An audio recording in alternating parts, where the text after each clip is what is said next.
할렐루야. 예수 그리스도 이름으로 하나님 말씀 함께 나눌 시간 들어가겠습니다. 오늘은 출애굽기 23번째 시간. 오늘 제목은 내 이름을 지워버려 주옵소서. 모세가 하나님 앞에 요청한 그런 기도 내용이죠. 먼저 이제 본문을 읽기 전에 오늘 본문의 내용은 역시 금송아지 우상을 숭배했던 그 사건과 계속 연결되는 이야기입니다. 이스라엘 백성들이 금송아지 우상을 숭배한 결과 모세는 산에서 가지고 내려온 10여 명의 돌비를 파괴하지요. 그리고 이제 그 백성들과 하나님 사이에서 모세가 왔다 갔다 하면서 그들을 위해서 이렇게 중보하는 그런 중보기도하는 그런 모습을 발견할 수가 있습니다. 그 내용이 이제 오늘 본문 안에 있고요. 사실 이제 이 본문 안에서 크게 대비가 되고 있는, 대조가 되고 있는 두 인물을 우리 발견하게 됩니다. 그리고 지도자죠. 한 사람은 산에 올라갔던 지도자 모세고, 다른 한 지도자는 모세가 자리를 비운 사이 지도자 행세를 한 아론입니다. 전혀 다른 두 지도자의 모습을 보여주고 있다. 그래서 오늘 본문은 이 두 지도자가 대조를 이루는 그런 구도로 읽어보시면 굉장히 유익이 있다 이렇게 볼 수 있습니다. 우리 성도님들 지도자가 굉장히 중요하다는 거 요즘에 절감하고 계시죠? 어떤 공동체든지 그 공동체의 흥망성쇠를 좌우하는 것은 지도자에게 90%의 몫이 있다. 90%가 달려있다. 이렇게 또 이야기하는 사람도 있습니다. 그만큼 지도자가 중요하다. 지도자를 세우는 일이 중요하다라는 것을 의미하는데요. 성경에서도 이런 지도자가 어떠해야 된다. 지도자는 바로 이런 모습을 가져야 된다라는 것을 교훈하고 있는 그런 내용들이 있거든요. 오늘 본문이 바로 그런 내용을 전달하고 있다. 이렇게 볼 수가 있습니다. 우리는 누구나 지도자가 될 수 있어요. 교회 안에서 목회자, 장로, 집사, 이런 성직자님들 뿐만 아니라 임원이나 아니면 신도 회장으로 뽑히는 것도 사실은 지도자로서 그 공동체를 이끄는 그런 위치에 있는 분들이죠. 다 누구든지 이렇게 지도자의 자리에 있을 수 있습니다. 근데 그런 지도자의 자리에 있는 사람이 어떤 마음가짐이어야 되고 어떻게 그 임무를 수행을 해야 되는지 여기에 대해서 이제 성경에서는 우리가 신앙 안에서의 어떤 그런 가치관 면에서 교훈을 하고 있다 이렇게 볼 수가 있습니다. 자, 그러면 오늘 본문 한번 읽어보실까요? 저와 함께 교독하시겠습니다. 모세가 아론에게 이르되 이 백성이 내게 어떻게 하였기에 내가 그들로 중죄에 빠지게 하였느뇨?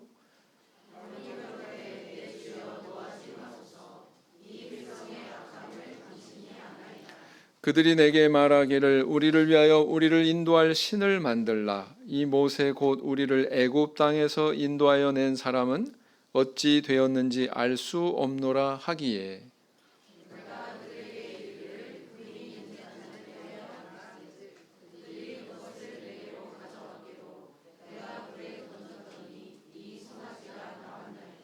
모세가 본즉 백성이 방자하니 이는 아론이 그들로 방자하게 하여 원수에게 조롱거리가 되게 하였음이라.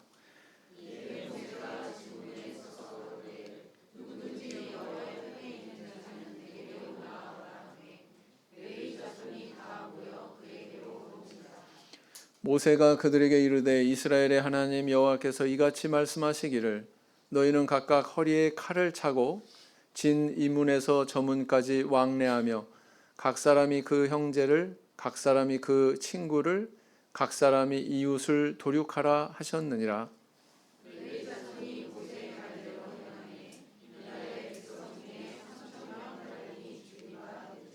모세가 이르되 각 사람이 그 아들과 그 형제를 쳤으니 오늘날 여호와께 헌신하게 되었느니라. 그가 오늘날 너희에게 복을 내리시리라.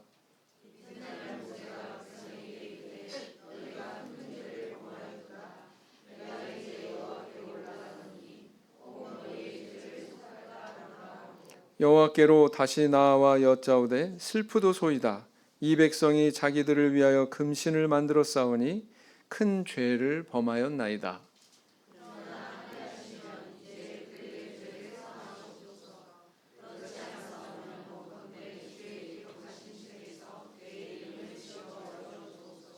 여호와께서 모세에게 이르시되 누구든지 내게 범죄하면 그는 내가 내 책에서 지워 버리리라.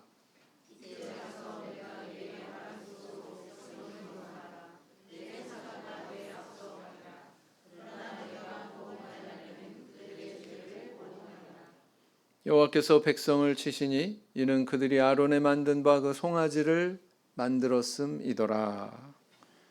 마지막에 35절은 마치 전체 내용을 정리하는 것 같은 그런 문장으로 되어 있죠.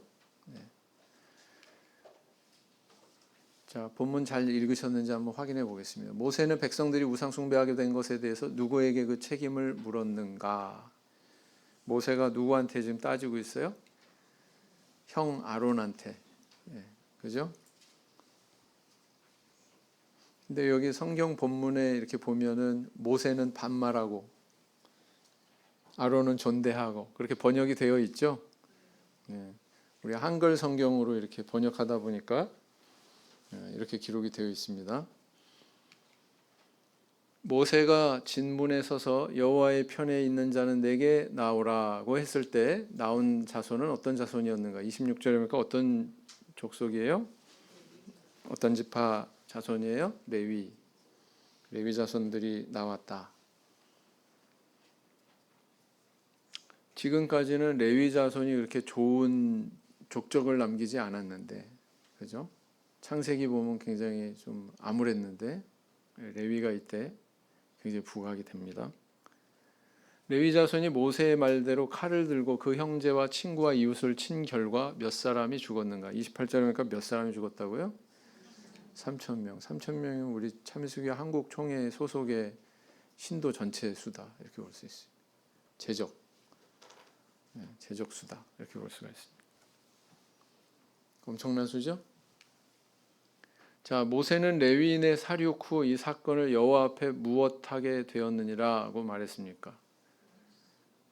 헌신하게 되었다 이렇게 기록을 하고 있습니다. 일종의 이제 제사라고 하는 거죠. 다섯 번째, 모세는 이스라엘 백성들을 용서치 않으신다면 무엇을 지워버려 달라고 했는가? 32절에 보니까 생명책에서 자신의 이름을 지워달라고 그렇게 요청을 하죠. 그래서 오늘 본문에 보면 또 우리가 그 아론과 모세라고 하는 두 지도자의 모습을 대조시켜 볼 수도 있지만 또 우리가 좀 유심히 볼 수 있는 게 뭐냐면 레위 지파가 따로 여호와의 편으로 나왔다고 하는 사실하고 그 나온 레위 지파가 자기 형제를 자기 이웃을 막 이렇게 도륙하는 한마디로 죽이는 그런 장면이 나오고 있죠. 이거를 우리는 어떻게 이해해야 되나라는 것입니다. 그리고 이제 앞서 말씀드린 것처럼 모세는 어떤 간구를 하나님 앞에 하냐면은 내 이름을 지워버려 주옵소서 이렇게 간구하고 있다라는 거예요. 사실은 이 간구의 내용의 본질은 뭡니까? 모든 책임을 다 나한테 물으세요 이런 뜻 아닙니까? 내가 책임지겠습니다 이런 뜻 아닙니까? 참 지도자답죠? 네, 그렇습니다. 바울 사도를 연상시키기도 하고요. 이런 모세의 모습은 이 바울 사도는 1만 스승이 있으되 아비는 많지 아니하니 이런 말을 한 적이 있죠. 자기는 아비와 같은 존재다. 이렇게 고린도 교회 성도들한테 그렇게 이야기한 내용이 있습니다.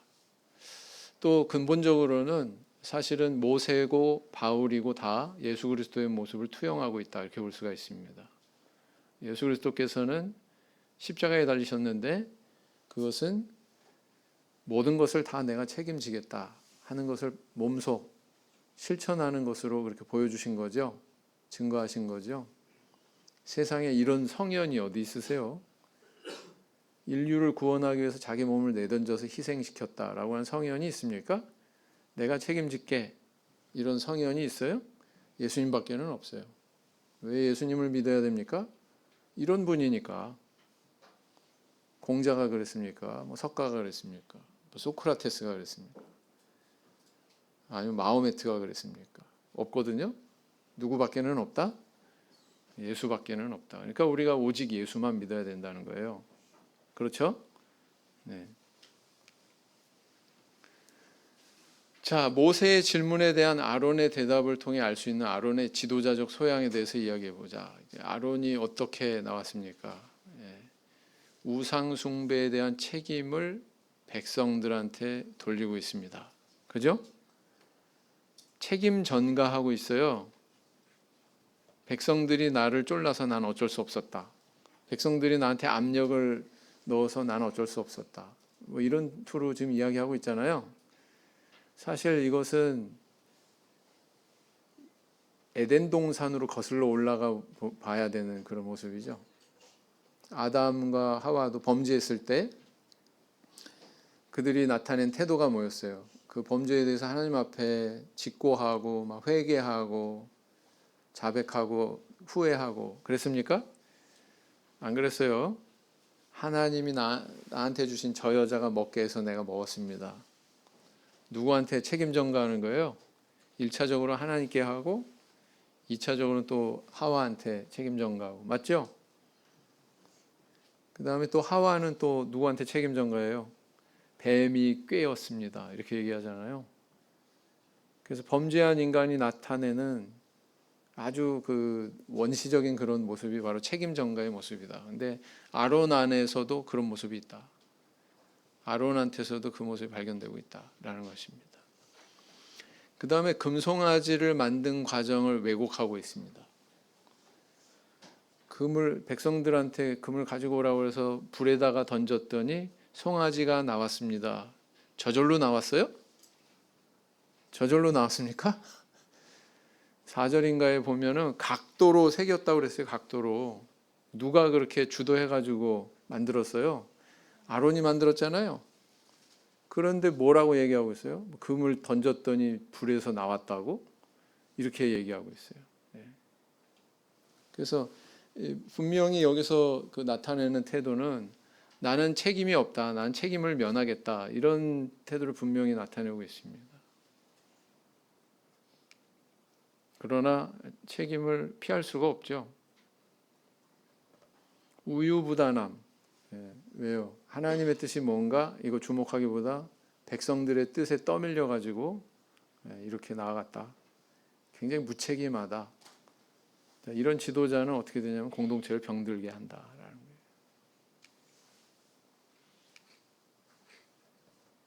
민수기 11장 12절에 보면 아론은 이러했는데 모세는 어떠했습니까? 민수기 11장 12절에 보면 모세가 하나님 앞에 이렇게 이야기하는 대목이 있습니다. 한번 읽어보시겠습니다.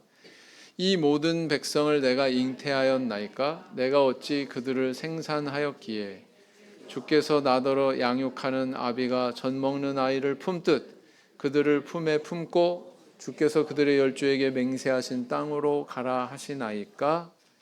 모세는 이런 부담감을 느낀 거죠.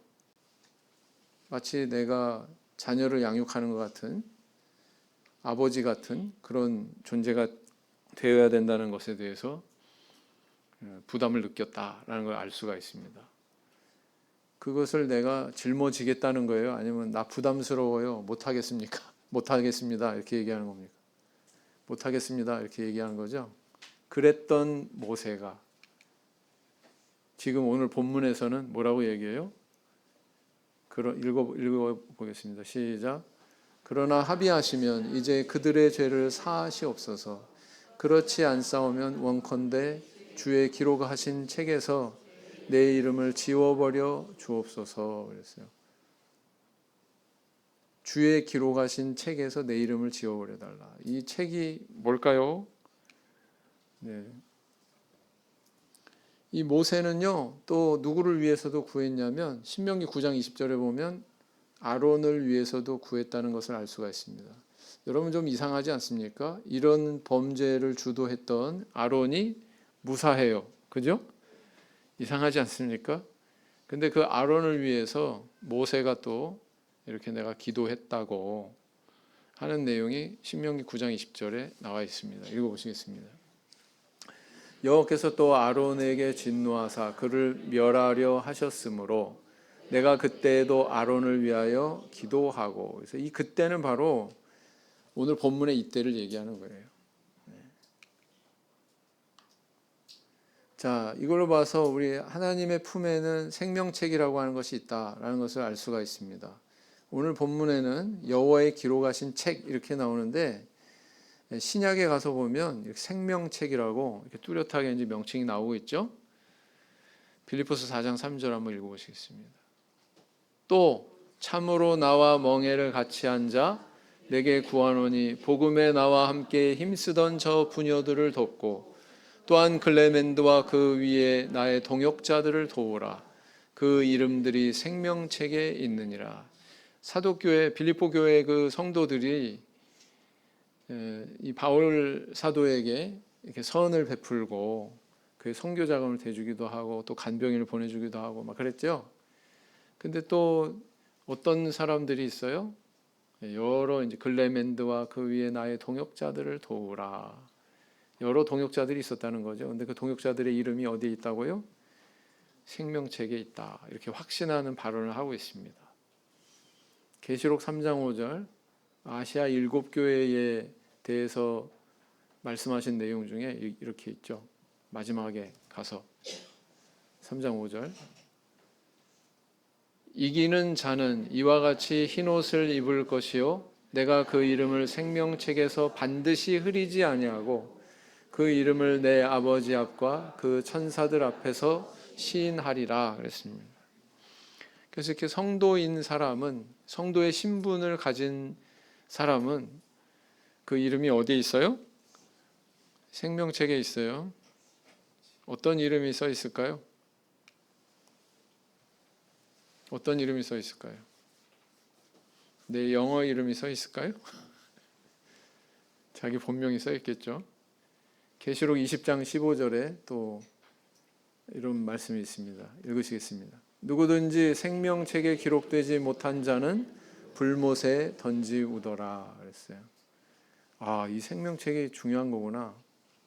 여기에 기록되어야만 구원이 있는 거구나 라는 것을 우리에게 가르쳐주고 있습니다. 27절 무엇이든지 속된 것이나 가증한 일 또는 거짓말하는 자는 결코 그리로 돌아오지 못하되 오직 어린 양의 생명책에 기록된 자들 뿐이라 그랬습니다. 오직 어린 양의 생명책에 기록된 자들만 천국에 들어간다 이렇게 이야기하고 있습니다. 그래서 자기 이름이 지워지는 것을 감수하면서까지 이스라엘 백성들의 죄를 용서해달라고 구한 그런 모세의 마음은 아까 이야기한 그 아버지의 마음이죠. 자녀를 위한 아버지의 마음, 부모의 마음. 그 마음에 대해서는 또 바울 사도도 이렇게 언급을 했습니다. 로마서 9장 1절에서 3절을 보시면 시작. 내가 그리스도 안에서 참말을 하고 거짓말을 아니하노라. 내게 큰 근심이 있는 것과 마음에 그치지 않는 고통이 있는 것을 내 양심이 성령 안에서 나로 더불어 증거하노니 나의 형제 곧 고륙의 친척을 위하여 내 자신이 저주를 받아 그리스도에게서 끊어질지라도 원하는 바로라. 뭘 원한다? 여기에 대해서는 명확하게 명시하지 않았습니다. 이 구절을 보면 뭘 원한다는 걸까요? 내가 그리스도에게서 끊어질지라도, 이건 무슨 말이에요? 내가 구원을 못 받더라도,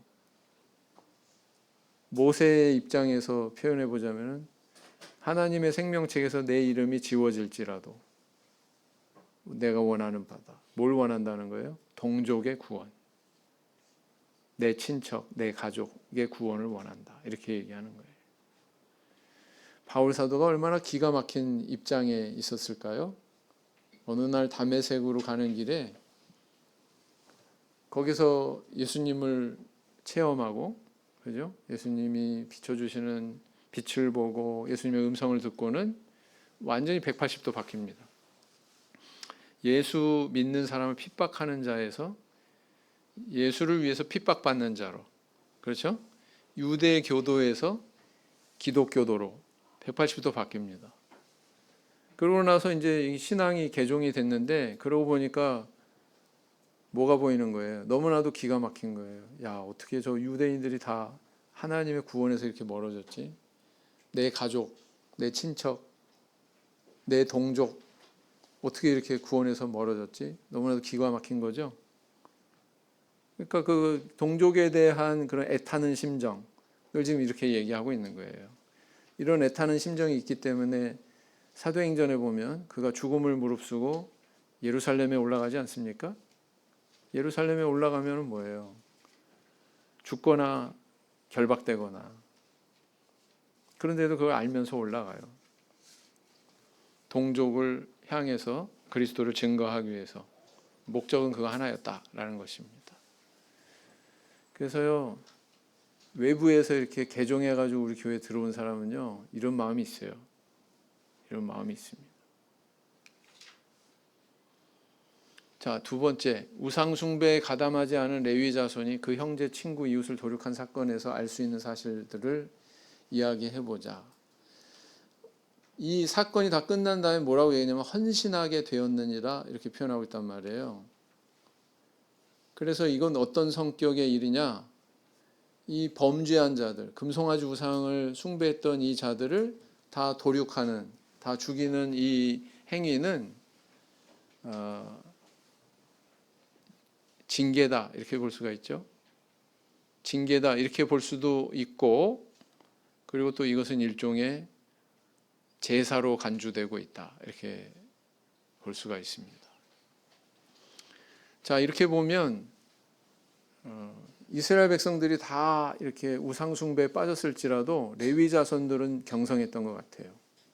마땅치 않게 여겼던 것 같아요. 그래서 다 이제 모세의 곁으로 그렇게 건너오지 않습니까? 여러분, 달라스 교회에서요 14명이나 되는 그런 그 직무회 구성원들이 있었다고 그래요. 그런데 우리 교회 신앙에서 벗어난 YM이라고 하는 양웅민, 양위민, 중국어 발음은 양위민, 그렇죠? 요즘에 그냥 YM 이렇게 호칭을 합니다. 그 양반을 강대상에 세우냐 마느냐 가지고 투표를 했어요. 투표를 했는데 14명 중에서 13명이 찬성하고 유일하게 한 분이 반대를 했습니다. 그 반대한 분이 누구냐? 지금 달라스 교회의 한국 신도로서 집사로 알립받으신 브라이언 배 집사님입니다. 대단하죠? 그렇게 찬성했던 사람 중에는 우리 교회 떠나가고, 심지어는 어떤 신학생은 일반 교회로 넘어가서 목사가 됐대요. 굉장히 그 커다란 사건들이 달라스 교회에 있었다는 것을 알 수가 있죠. 네. 자, 이렇게 어느 시대나 대세가 우상 숭배하고 막 그럴지라도 진리를 쫓는 그런 소수는 존재했다. 오늘날의 상황만은 아니다라는 것입니다. 열왕기상 19장에 보면 하나님께서 엘리야를 바알과 아스다로 숭배자 850인하고 대결하게 하셨어요. 여호와의 편에 선 사람은 오로지 한 사람, 누구예요? 엘리야. 나머지는 다 우상 숭배자들이에요. 대결 벌이는 그런 장면 나오죠? 나중에 이제 엘리야 선지자가 하나님 앞에 하소연하지 않습니까? 이제 나만 남았습니다. 이제 나 더 이상 할 일도 없으니 죽여주세요. 데려가 주세요. 나만 남았습니다. 내가 여호와를 향하여 열심히 특심하오니 막 그러면서 죽기를 구하지 않습니까? 근데 하나님께서 뭐라고 그래요? 하나님께서 이렇게 말씀하십니다. 19장 18절 읽으시겠습니다. 그러나 내가 이스라엘 가운데 7,000인을 남기리니 다 무릎을 바알에게 꿇지 아니하고 다 입을 바알에게 맞추지 아니한 자니라 그랬어요. 엘리야의 눈에는 이 수가 보였어요, 안 보였어요? 안 보였어요. 근데 하나님께서는 이렇게 말씀하셨다. 이사야 10장 21절에도 이렇게 예언의 말씀이 있죠. 읽으시겠습니다. 남은 자, 곧 야곱의 남은 자가 능하신 하나님께로 돌아올 것이라. 로마서 11장 5절. 그런즉 이와 같이 이제도 은혜로 택하심을 따라 남은 자가 있느니라. 우리 참회수교회 성도님들은 말세의 남은 자들입니다. 그렇게 믿으시죠? 네, 두 분만 그렇게 믿으십니다. 다 그렇게 믿으시죠? 네.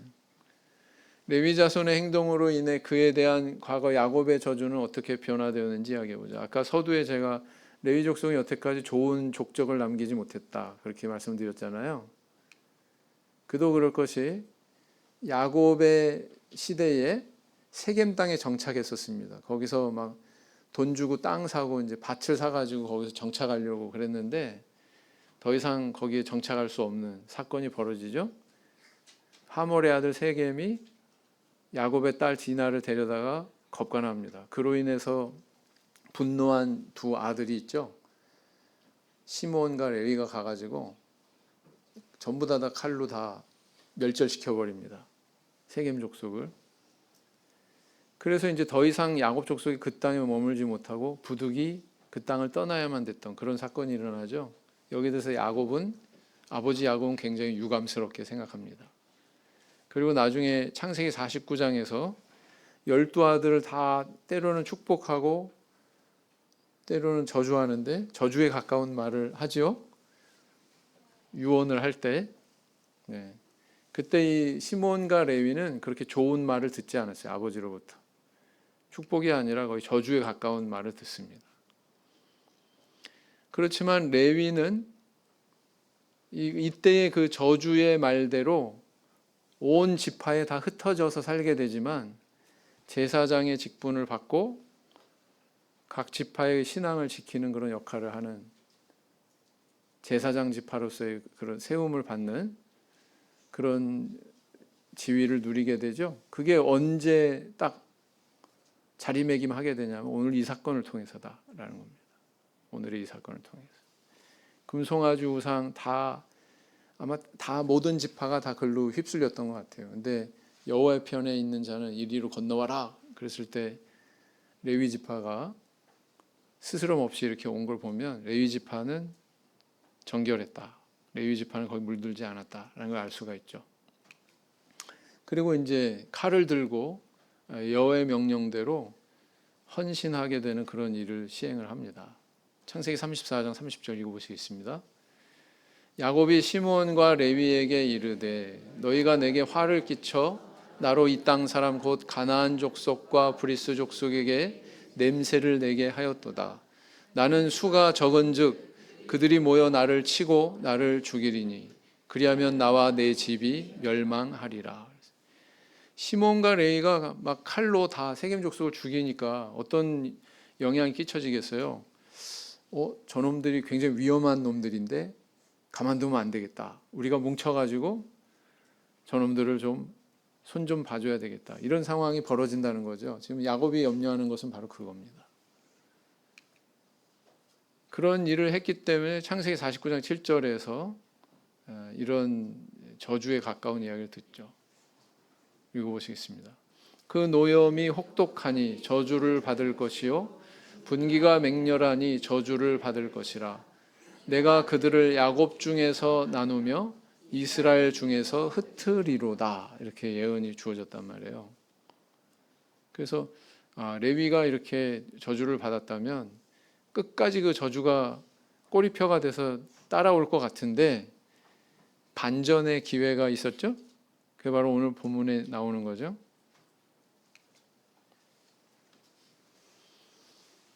나중에 이 가나안 땅에 들어가서도 시몬 지파, 레위 지파는 그렇게 여호와로부터 복받는 그런 행보가 아닙니다. 가만히 내용들을 살펴보면 시몬에 대한 저주는 어떻게 적용이 됐느냐. 여호수아 19장 1절을 읽으시겠습니다. 둘째로 시므온 곧 시므온 자손의 지파를 위하여 그 가족대로 제비를 뽑았으니 그 기업은 유다 자손의 기업 중에서라 그랬어요. 자기 기업을 받았어요, 못 받았어요? 충분히 못 받았어요. 누구한테서 받았어요? 유다 기업 중에서 받았어요. 여호수아 19장 9절. 시므온 자손의 이 기업은 유다 자손의 기업 중에서 취하였으니 이는 유다 자손의 분깃이 자기들에게 너무 많으므로 시므온 자손이 자기의 기업을 그들의 기업 중에서 얻음이었더라. 한마디로 동냥한 거죠. 그죠? 자기 게 아니고 얻은 거란 말이에요. 이런 처우를 받았다. 레위에 대한 저주는 어떻게 됐어요? 느헤미야 11장 20절. 시작. 그 나머지 이스라엘 백성과 제사장과 레위 사람은 유다 모든 성읍에 흩어져 각각 자기 기업에 거하였고 그랬어요. 그래서 항상 이스라엘 백성들 사이에 각 지파별로 레위 족속은 흩어져서 이렇게 살게 돼 있거든요. 느헤미야 시대 때에도 그랬다. 여호수아 때에도 21장 3절 읽으시겠습니다. 이스라엘 자손이 여호와의 명을 따라 자기의 기업에서 이 아래 성읍들과 그들을 레위 사람에게 주니라 그랬어요. 그래서 레위 사람들도 자기 고유의 기업이 없었습니다. 이 지파에서 조금, 저 지파에서 조금 이렇게 받았어요. 네. 이게 바로 그 레위 지파의 모습이었다라는 것입니다. 29절에 여호와께 헌신하게 되었으니 라고 하는 이 의미는 레위인들이 범죄한 자들을 죽였어요. 그 죽인 그 징계하는 행위는 하나님의 입장에서 보면 부정한 것을 척결하는 일종의 제사 행위다. 이렇게 보는 거예요. 이런 일은 가나안 정복의 과정에서도 한번 발견이 되죠. 어떻게 발견이 돼요? 여러분, 그 여리고성 정복 이후에 그렇게 커다란 하나님의 기적을 체험한 그 현장에 도무지 이해가 잘 되지 않는 범죄가 있었죠. 아간이라고 하는 사람을 통해서.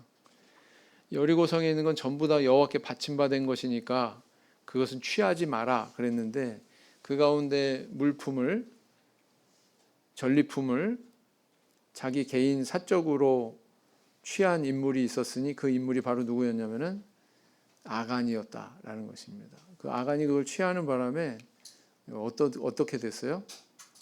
여호수아 6장 18절에 보면 이렇게 기록하고 있습니다. 읽으시겠습니다. 너희는 바칠 물건을 스스로 삼가라. 너희가 그것을 바친 후에 그 바친 어느 것이든지 취하면 이스라엘 진으로 바침이 되어 화를 당케 할까 두려워하노라. 그래서 여리고성하고는 비교도 안 되는 아이성을 공략을 했는데 36인이 전사하는 쓰라린 그런 패배를 맛보지 않습니까? 그게 누구 때문이었어요? 아간 때문이었다. 아간 한 사람 때문이었다라는 것입니다. 여호수아 7장 1절 읽으시겠습니다. 이스라엘 자손들이 바친 물건을 인하여 범죄하였으니 이는 유다 지파 세라의 증손 삽디의 손자 갈미의 아들 아간이 바친 물건을 취하였습니다. 여호와께서 이스라엘 자손들에게 진노하시니라 그랬단 말이죠. 바친 물건은 바로 여리고성을 회파하고 얻게 된 전리품. 그것은 여호와께 바쳐졌으니 취하지 마라. 이 명령이 있었다는 거죠. 그것을 취했기 때문에 이런 일이 일어났다. 여호수아 7장 11절 12절 마저 읽겠습니다. 시작. 이스라엘이 범죄하여 내가 그들에게 명한 나의 언약을 어기었나니 곧 그들이 바친 물건을 취하고 도적하고 사기하여 자기 기구 가운데 두었느니라. 그러므로 이스라엘 자손들이 자기 대적을 능히 당치 못하고 그 앞에서 돌아섰나니 이는 자기도 바친 것이 됨이라. 그 바친 것을 너희 중에서 멸하지 아니하면 내가 다시는 너희와 함께 있지 아니하리라 그랬어요. 그래서 15절 읽겠습니다. 바친 물건을 가진 자로 뽑힌 자를 불사르되 그와 그 모든 소유를 그리하라. 이는 여호와의 언약을 어기고 이스라엘 가운데서 망령된 일을 행하였음이라 하셨다 하라. 그래서 이게 이 일이 잘 처분된 이후에야 아이성이 다시 함락되죠. 네, 그렇습니다. 그래서요, 우리 교회 안에서 뭐 가족이고 친척이고 이런 걸 뛰어넘어서 일을 처리해야 되는 때가 있어요. 있어요, 없어요? 있을까요, 없을까요? 네. 청주교회도 거쳐갔던 지금은 우리 교회를 떠난 뭐 구 목자 같은 경우도 저랑은 친척이 됩니다. 저랑은 친척이 돼요. 그러나 그 행한 것이 잘못되고 그릇됐다면 바로 판단하고 바로 처분해야 되는 거 아닙니까? 그렇죠? 사촌형이 돼가지고 바늘로 찔러도 피 한 방울 안 나올 것처럼 했다. 이런 이야기 해도 저는 개의치 않습니다. 왜? 하나님 앞에서 한 거니까. 그렇지 않습니까? 그거를 이해하고 받아들일 줄 알아야 돼요. 신앙으로 이해할 줄 알아야 돼요. 그렇지 않아요? 모세의 기도의 내용을 살펴볼 때 아론의 태도와 어떤 차이가 있는지, 무엇을 교훈하는지 이야기해보자라는 것입니다.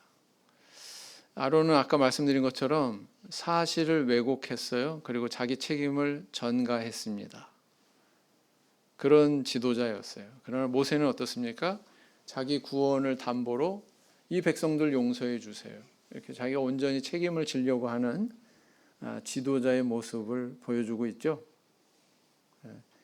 우리 성도님들은 이런 지도자가 되셔야 됩니다. 우리 성도님들은 이런 지도자를 세우셔야 됩니다. 그래야 우리 가정이 발전할 수 있고요. 그래야 우리 사회가 발전할 수 있고 우리 교회가 굳건히 설 수 있는 거거든요. 이런 지도자 보내달라고 열심히 기도하시기 바랍니다. 네. 또 우리 성도님들 자신이 이런 지도자가 꼭 되시기 바랍니다. 네. 요한복음에도 보면 예수님이 하신 말씀이 있어요. 네. 요한복음 10장 12절 13절 읽어보시겠습니다. 싹구는 목자도 아니요 양도 제 양이 아니라 이리가 오는 것을 보면 양을 버리고 달아나나니 이리가 양을 늑탈하고 또 해치느니라. 달아나는 것은 저가 싹꾼인 까닭에 양을 돌아보지 아니함이나 그랬어요. 나는 참 목자다. 예수님이 또 그렇게 말씀하셨죠. 네. 고린도서 4장 15절에서 바울 사도, 예수님을 닮은 바울 사도는 뭐라고 얘기했습니까? 읽으시겠습니다. 그리스도 안에서 일만 스승이 있으되 아비는 많지 아니하니 그리스도 예수 안에서 복음으로써 내가 너희를 낳았음이라. 이렇게 이야기하고 있습니다. 그래서 고린도 교회를 세운 바울 사도가 나는 너희들한테 아비와 같은 그런 존재다. 이렇게 이야기하고 있습니다. 그래서 오늘 내용을 통해서 우리에게 주시는 여러 가지 음성이 있죠. 나는 옳고 그름보다 대세를 따르는가, 아니면 소수라도 옳은 길을 분별하고 그 옳은 길을 따르는가. 후자여야 되겠죠. 나는 공동체의 죄악에 대해서 분별하고 혹 발견되면 단호히 처리하는가, 대처하는가. 적어도 성직자는 이런 데 대한 분별이 있어야 돼요. 성직자는. 직무회 구성원들은 이런 데 대한 분별이 있어야 됩니다. 안 그러면 엉뚱한 방향으로 갈 수가 있죠. 나는 가정사회 직장 안에서 책임감 있는 지도자인가, 무책임한 자인가, 이런 도전을 주는 내용이 오늘 본문에 있다. 이렇게 볼 수가 있습니다. 자, 묵상 기도하시겠습니다.